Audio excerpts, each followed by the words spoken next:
Hi, I'm George Norrie, and welcome to our Coast to Coast AM YouTube channel. Have fun, tell your friends, and share us with everyone. You can also find us on Facebook, Twitter, Instagram, TikTok, and Coast to Coast AM's mobile app. And always remember to log on to our website at coasttocoastam.com for daily articles, the best paranormal information, and all you need to know about your favorite guests. And now you can become a Coast Insider directly through the Coast mobile app. We welcome our international listeners and even offer a free 2-week trial.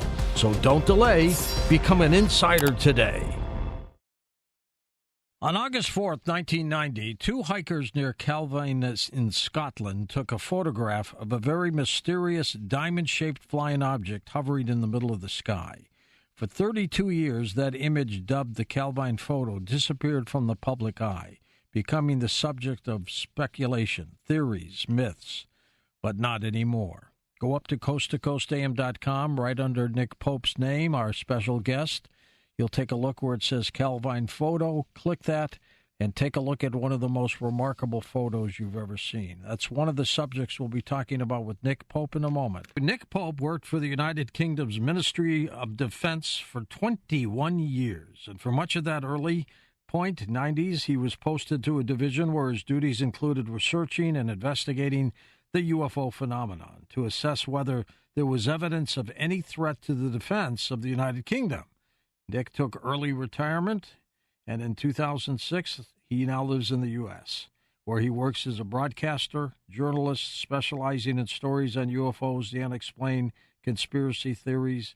He's well sought after in live events as well. Nick Pope, back on Coast to Coast. Mr. Pope, how are you? I'm very well, thank you, George. Great to be back on. I miss seeing you at these events. We got to get them going again. Oh, absolutely. Now the world has restarted. I think it's time to get back out there. Yep, absolutely. We've got this picture of the Calvine photo. I want you to tell us about the emerging new one here. Is it the same one as the original? Well, now, I'm going to be a little bit of a tease on this one. All right. And I don't generally like to do this, but on that question, I had to go back to my old bosses at the Ministry of Defense and take some instructions. And I know this will probably fuel the Nick Pope still secretly working for the government rumors, but the Ministry of Defense is very clear at the moment. They're holding the line that they're not going to confirm or deny that is the original picture, or rather one of them, because there were 6. So I'm going to have to follow that line, I'm afraid, and really not comment on that specific question, although we can talk about other aspects of the case. But it's an intriguing one. The Ministry of Defense just isn't commenting on this. So you've got a bunch of ufologists sort of saying, we found the picture after decades. We followed the breadcrumbs that Nick Pope sprinkled, and we followed the trail, and we've tracked it down, and we found it, and the Ministry of Defense have said no comment. I assume the picture we've posted at coasttocoastam.com is the newer one.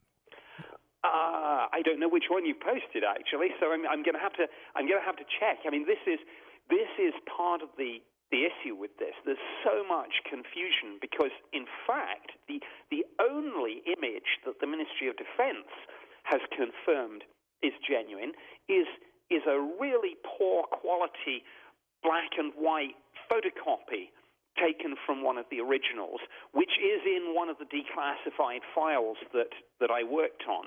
Everything else is either a recreation, which I was involved with, or is just something that civilian UFO researchers have acquired courtesy of a retired. The guy who's at the center of this is a retired Royal Air Force press officer called Craig Lindsay, who claims that he had this image, that he obviously acquired at work, took it home, which would not be authorized procedure, obviously, and 30 years later, whatever we are, gave it to some ufologists. Well, there's a lot of controversy about this. There are psyops that go on. Sometimes people get pranked. So there's information, misinformation, and disinformation here. It's a tangled web for sure. The picture we have posted, Nick, I'll describe it to you on the Coast website, right under your name, is a color photo which shows a jet plane in the foreground and this triangular-shaped UFO really close to the camera. Yeah, I mean, it's the problem with all of that is that's the recreation that, or it sounds like the recreation I did, but the problem is that the newly emerged picture is almost identical to that. So I'm in a little bit of a funny position here, George, because the irony is that for years some skeptics didn't even believe this story. They were saying, oh, Nick had this picture on his office wall. How do we know? Well, those same people are now saying, wow, Nick must have an amazing photographic memory because the picture that's just emerged in the last few weeks is almost identical to the recreation, which is something that I did with a TV company for a show a few years back. All right. Well, tell us about the Calvine story itself, Nick. Well, as I think I heard in the intro, I mean, it was basically two people out in Scotland, in Calvine near Pitlochry, on August 4th, 1990. And that's a very significant and interesting date because it's just 2 days after Saddam Hussein invaded Kuwait. So obviously that's a big part of the story, because obviously one of the big theories here is that these people stumbled across some secret prototype spy plane or some other military platform. And of course, the timing. I mean, we're always taught in the Ministry of Defense not to believe in coincidences. And here we are 2 days after the invasion of Kuwait, and this happens. But they saw this thing, huge diamond-shaped craft. It was either silent or there was a low sound, sort of low-frequency humming sound that you often hear associated with some of the Flying Triangle sightings. And this thing, there were a couple of military jets in the area, one close, one much further away, and they said that it was like doing low-level passes, as if they weren't quite sure whether it was trying to intercept this object or whether in some sense it was escorting this object. Again, that's an important part of determining what we're dealing with here. Suddenly, this thing just disappears vertically, straight up. Whoomp, it's gone. And they're like, wow. And they contacted the local newspaper, the Scottish Daily Record. There were 6 photos that they'd shot off. We acquired them at the Ministry of Defense, and it's a very complex story, but for some reason, the newspaper never ran the story, and the photos disappeared.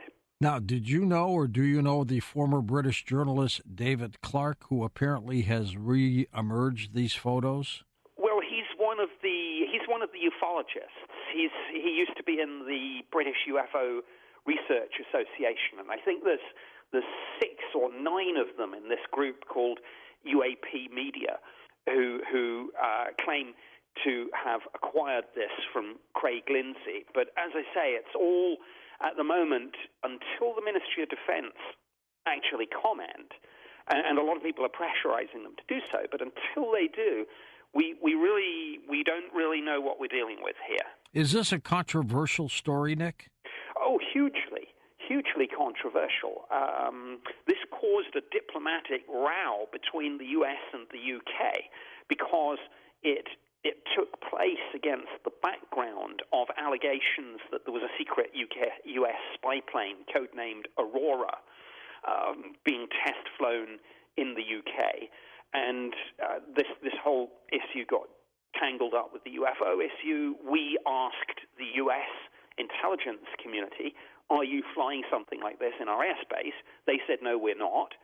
They asked us, do you have some sort of secret prototype triangular craft? And that was interesting because it showed that the U.S. was actively investigating this at a time they said they they weren't. But then we didn't, or some of us, questioned the U.S. denials about this. And the Secretary of the Air Force at the time, Donald Rice, was absolutely furious because he took this as the British implying that he had misled Congress. So here we were at the Ministry of Defense inadvertently sabotaging the special relationship. Was this one of your big cases that you saw at the Ministry of Defense?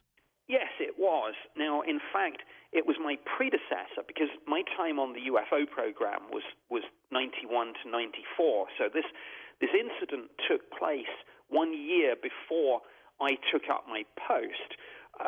So I didn't do the investigation at the time, but my goodness, I inherited the political fallout. Oh, I bet. It was a big case, and the mystery, I sprinkled a few breadcrumbs in my first book in 1996, and people are still following the trail. Now, you mentioned you had a picture on the wall of this. What did it look like? Oh, it looked like the what I just described? Absolutely, yes. And it was poster-sized image. And my head of division convinced himself, because he was a skeptic on UFOs, he convinced himself that this must be the secret U.S. aircraft, the Aurora, or whatever code name one wants to use. And so this thing had been on our wall for about 2 or 3 years. And then one day I came back from leave, and it was gone. And I said, "Hey, where's our picture gone?" And one of my colleagues said, "Well, go and see the head of division." And I'm like, "Boss?" And he's like, "I've locked it in my safe, along with all the top secret documents, because I don't think even in a secure building that people not read into the program should even be seeing this." And it disappeared into his safe. He retired. The Ministry of Defense declassified and released a lot of my old files. I thought, well, maybe the pictures are going to resurface, and they never did. Nick, are you bound by some non-disclosure agreement or some secrecy agreement? Oh, absolutely, yes. Still? Yes. I don't know what, situation seems to vary from nation to nation, but in the United Kingdom, and even though I live in the US and have done for 10 years, it's the UK law that binds me on this. We have something called the Official Secrets Act, and it is draconian. It binds you for life. The joke is you can't even tell someone what color the wall is painted in the Ministry of Defense canteen. They probably wouldn't prosecute you for that, but the way the legislation is written, they could. I've known you for 16 years, Nick, and this is the first time that I felt that you've held back something. Well, I try and be open, but every now and then I hit something. There have been a couple of other things, like on Rendlesham, for example, where I've had to circle back with my old bosses and say, "Hey, can we talk about this now, or is it still?" And I've gotten instructions. I part of it is the law, the Official Secrets Act. But what would they do to loyalty. What would they do to you in terms of law? Would they come and arrest you? I think it's unlikely. In reality, there would be two tests of that they would have to apply. The first is, would it be in the public interest? And generally the answer is no, because you just draw attention to the thing that you're trying to hide. The other thing is there a realistic chance of securing a prosecution? And the answer is almost certainly no. But it's not just the law. It's my loyalty. When I signed that Official Secrets Act, I gave an oath, for Queen and country, now for King and country, of course. And that means a lot to me. That means a lot to me. And so I don't, even if I thought I could get away with a few things, I don't. I take my oath of loyalty to my country seriously. Is it true that the two witnesses, the hikers, their names will not be revealed until 2076? That's true, yes. Oh, my God, Nick. That's 54 years from now. I know. Well, I'll be over 100 doing this show. I promise you, I promise you, I'll come back on and we'll discuss it from whatever aged care facility. Yeah, it'll be like this. I want to bring up Nick Pope as our special guest. Nick, come on. And then I tell you what, I'll say, George, I forget even working for the Ministry of Defense, so I can't help it. That's funny. Are you allowed to give your opinion on what you think this is? Yeah, I guess I can give an opinion. I mean, there's not much middle ground with something like this. I mean, there are, I think, 3 or 4 popular theories doing the rounds. The first is that it's a clever hoax of some sort. The second is that it is something conventional, like a blimp or a towed target, but just seen and photographed from a very unusual angle. The third is that it's some sort of secret prototype aircraft or drone, and the fourth is that it's something else, maybe even something extraterrestrial. And I don't know. I'm somewhere. So I mean, I go back to the point about the timing. 2 days after the invasion of Kuwait, and I think that kind of inclines me more towards the secret prototype aircraft theory. But we at the Ministry of Defense, we looked at this very carefully. Our intelligence community imagery analysts looked at it, both in the Defense Intelligence Staff and in the Joint Air Reconnaissance and Intelligence Center, and they said this. It's a real image. It's whatever this thing is. It's about 75 feet across. They were impressed, and we did not rule out the extraterrestrial hypothesis. Excellent. Are you aware of Avi Loeb from Harvard, the physicist? Yes. I think he's one of the great thought leaders at the moment on this. He's bridging the gap between, I think, science and UAP research. I mean, he was already, of course, internationally famous physicist, astrophysicist from his work at Harvard, but I think he became a household name when Oumuamua and the controversy about that funny-shaped object. 3,000-foot space rock, which he says is not a rock. Yeah. He said that both in terms of its shape, its movement, its trajectory, its acceleration, a number of, I think he named 7 different parameters, which he said suggested a sort of degree of artificiality here. Maybe this thing is a light sail, maybe this thing is some sort of derelict ship from somewhere else. And if this was anyone else saying that, maybe people would laugh. But when a respected Harvard astrophysicist comes out with this and publishes peer-reviewed papers and things, he started up this organization called the Galileo Project, which is looking for similar interstellar objects, but also taking a look at UFO data. And I'm actually, along with Lou Elizondo and Chris Mellon and some others, I'm one of the research affiliates. So we're not scientists, people like Chris Mellon, Lou Elizondo, and myself, but we're in Avi Loeb's organization in a sort of advisory capacity, and if we can add any value through our government backgrounds, then we'll do so. And I think what Avi Loeb is doing is amazing. And I don't know if you saw last year, he was involved in a talk at the Washington National Cathedral with the head of NASA, with the director of national intelligence, Avril Haines, with David Wilkinson, a theologian, with Jeff Bezos. So Avi is really blazing a trail here. I want to get your reaction to these congressional hearings on UFOs, your thoughts about what NASA is going to be doing. Nick Pope with us. A few of his books include Blood Brothers, The Uninvited, Encounter in Rendlesham Forest, Open Skies. He's got some DVDs as well. His website linked up at coasttocoastam.com. Nick, your thoughts on the recent congressional hearings on UFOs? I was disappointed. How about you? I think it was a a mixed bag. I understand the disappointment, but I think in many ways the most important thing was that it was held in the first place. And I think it's going to be a springboard for more robust action.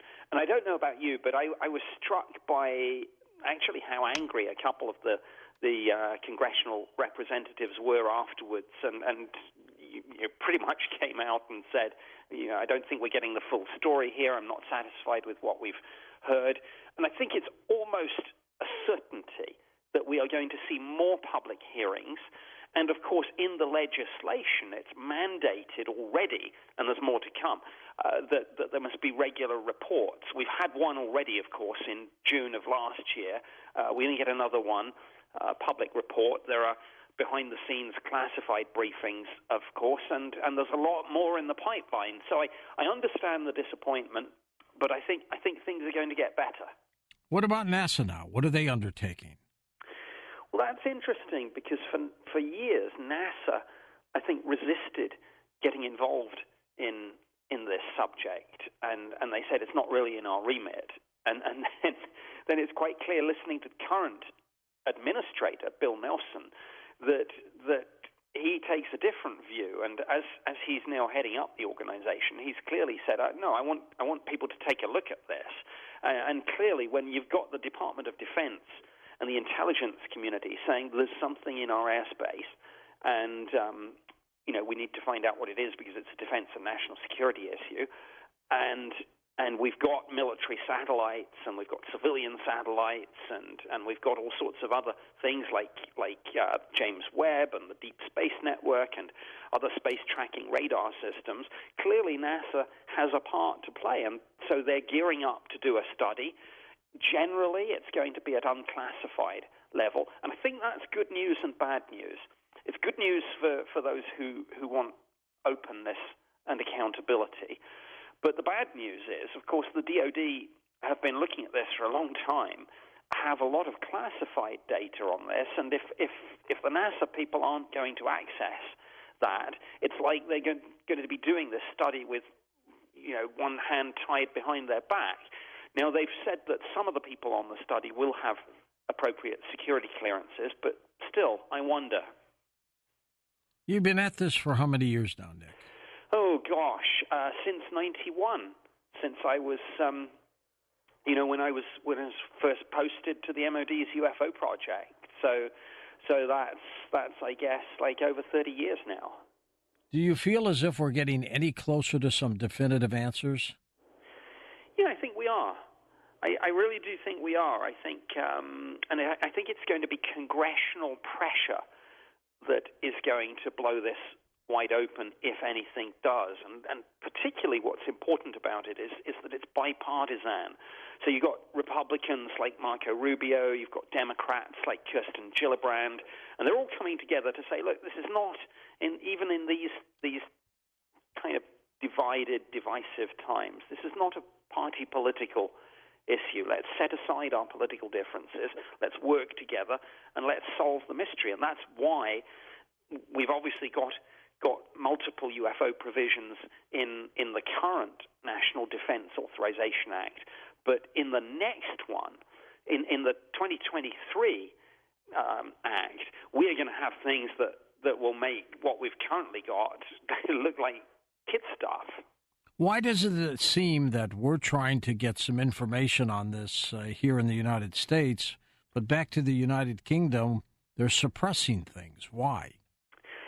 That is one of the most single interesting questions about all this, because as you know, 99 times out of 100, the US and the UK are absolutely in lockstep over defense policy, and if the US leads, the UK will follow. People talk about the special relationship. We're all part of the Five Eyes alliance, and normally it's absolutely seamless. But on this single issue, the UK and the US are worlds apart. The US is fully engaged and saying this is a defense and national security issue, possibly a threat, and the UK is saying we are not interested. We do not want to re-engage on this. Even I can't really fathom what's going on. I think there are a couple of likely explanations. One is that a lot is going on behind the scenes.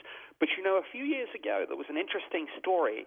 People didn't pay it much attention at the time, but I think it did have some very good sources that effectively suggested that the U.S. had taken over the UK's program. What do you think of that? Do you think that's possible? I think it is possible, but I think the UK still has assets that the US would need, and one of the big assets that would play a huge role, could play a huge role, maybe is playing a huge role in figuring out what we're dealing with, is a Royal Air Force base in Yorkshire called Fylingdales, and it's where it's part of the ballistic missile, or what used to be called the ballistic missile early warning system. It's got one of the huge space tracking radar systems. Now, there are going to be a lot of new radar systems coming online. There's Chris Mellon's been talking about Space Fence, for example, and there are other systems too. But RAF Fylingdales could be a key piece of the puzzle. And there have been a couple of unnamed senior defense sources talking to some of the serious newspapers in the UK when they run the UFO stories, saying that Fylingdales could play a part in this. So I think there's a lot going on, and the public's not seeing a lot of it. Nick, let's talk for a few seconds here about the secret space program. Do you think it's real? Well, I think it's on a spectrum that at the low end of the spectrum, yes, obviously there are, for example, classified space missions launching satellites for the NSA, CIA, some of the other three-letter agencies, that sort of thing. But I think, and you could call that part of a secret space program. But I think at the other end of the spectrum, you get researchers who talk about breakaway civilizations, and they mean something completely different. So I think it depends what you mean by secret space program. But just this coming weekend here in Silicon Valley, where I am at the moment, actually in Sunnyvale, there is going to be the first annual Silicon Valley Secret Space Program Conference. So there are a lot of people in Silicon Valley, big tech people, startups, those sorts of folks, looking quite seriously at this and saying, let's at least take a look at it, and with UFOs as well. And of course, there's going to be a lot of UFO talk at this conference this weekend. And tell me more about the program. You mean the conference program? Yeah. Yeah, there's going to be a lot of sort of discussion of exotic propulsion systems, and I think the main point of this conference is to say what technologies might there be currently locked up in the sort of deep black world, but that if we get more openness on this, we might actually get some answers. So we're going to be hearing about UFOs, we're going to be hearing about the secret space program, we're going to be hearing about exotic propulsion systems, energy sources, and really, as I say, just how to break this out into the private sector and get this out of the hands of the government and the military and the intelligence community, and into the hands, I guess, of the people like Elon Musk and Jeff Bezos and Yuri Milner and Richard Branson, who might be able to engineer something with this. And there's going to be a lot of interesting people there, including Kevin Day, who was, of course, involved in the USS Nimitz Tic Tac incident on the radar side. So yeah, lots of interesting things. Nick, in 2015, you wrote a book called Encounter in Rendlesham Forest, that incredible situation in the United Kingdom. Is that story still a big story? Oh, it's huge, yes. And the full story, I still don't think has really emerged. And, for example, the fact that that some of the witnesses had health issues as a result of the close encounter, and that is something that involved Senator John McCain, Senator John Kyle. The Brits got involved as well. Of course, the whole case was on UK soil, but what I mean by involved is we got involved in the whole business of how some of the witnesses got their settlement from the VA, because the VA was not having any of this UFO talk, and then I pointed the lawyer who had been representing some of the witnesses, Pat Frasconia, in the direction of the declassified UK Ministry of Defence Intelligence Assessment Project Condign, and there was a line in there which said basically that the Rendlesham witnesses might have been exposed to UAP radiation for longer periods than normal, and confronted with that in black and white in a formerly secret Ministry of Defence Intelligence assessment, the VA settled. That fellow by the name of Jim Peniston, he got sick, didn't he? Jim Peniston, John Burroughs, a number of others.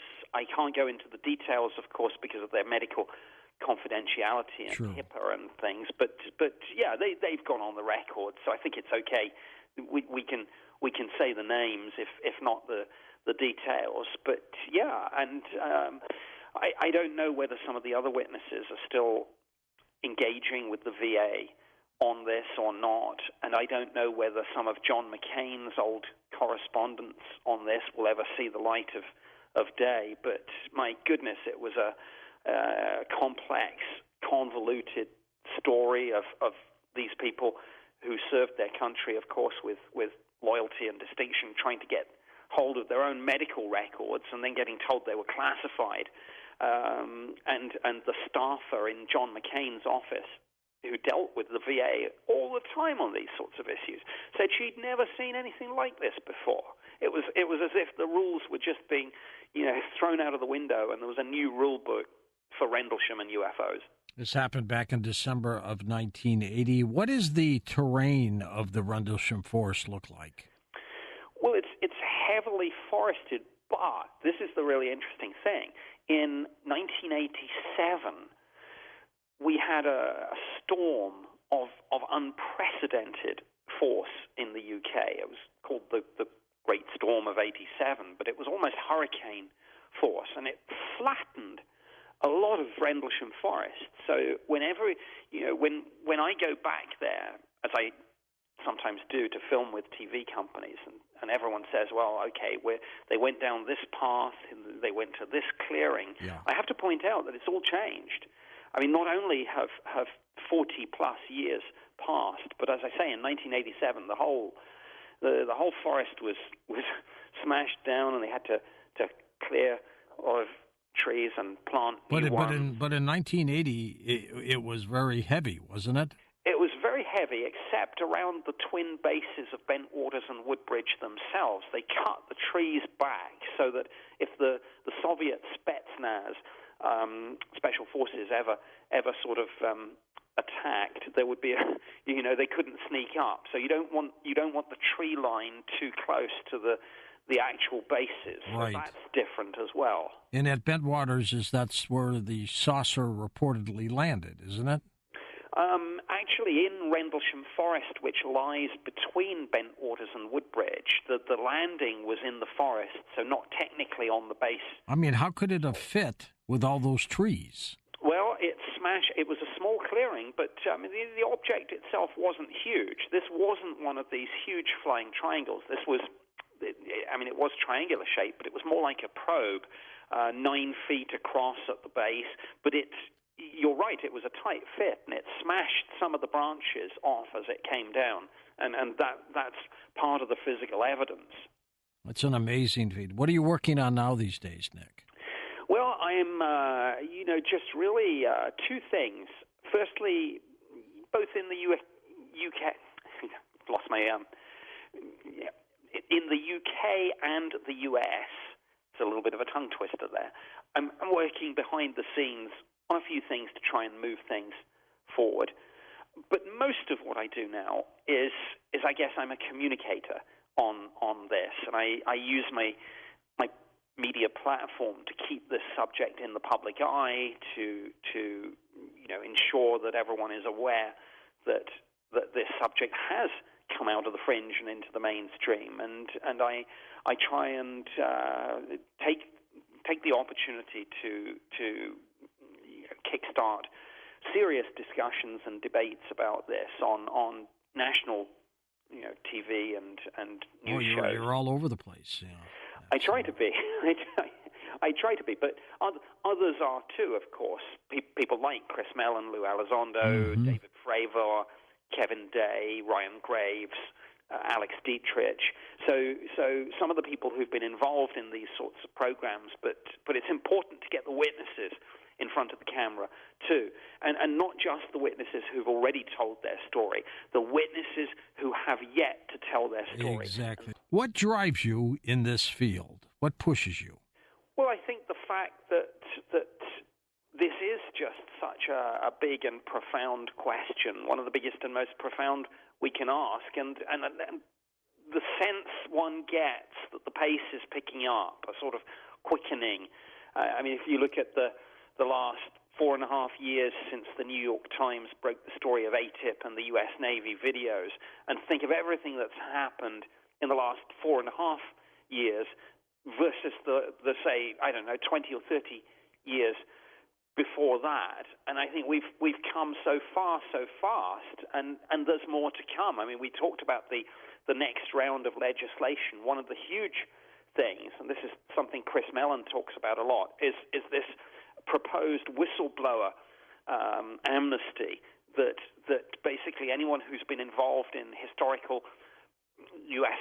intelligence military programs on this subject will be released from their NDAs and able to testify freely before Congress. That could be huge. What do they say if all this that you and I have talked about over the years is true and we're being visited? What does government say why they never told us in the first place? Well, I think the skeptical answer would be maybe they genuinely didn't know. But if that's not true and they did know, there could be several answers. One might be that there has been a degree of interaction with extraterrestrials and that they are calling the tune and have said that we are not to disclose until they decide. Another option is the possibility that it's just a mixture of embarrassment. How would you unpack that? It's okay to say, my fellow Americans, people of the world, we're not alone. But it's not okay to go on to say, and by the way, they mutilate animals and they abduct people and we can't do anything about it and we don't really have a handle on what we're doing. I mean, it's a scary thing not to be at the top of the food chain anymore, and that would be the admission. And I'm not sure governments, which after all exist through projecting power and authority, can quite bring themselves to say we're not top dog anymore. Nick, I got to ask you this on another topic. Hey, did you ever meet the Queen Elizabeth? Well, I came close. She and Prince Philip visited Ministry of Defense main building, and I was one of a number of people selected to sort of form a sort of unofficial honor guard and applaud her out of the building. And I like to say that I caught her eye and smiled, and she smiled back. But I think she had that clever knack of making everyone think that they caught her eye and that it was for them personally. She probably had that skill of catching everyone's eye.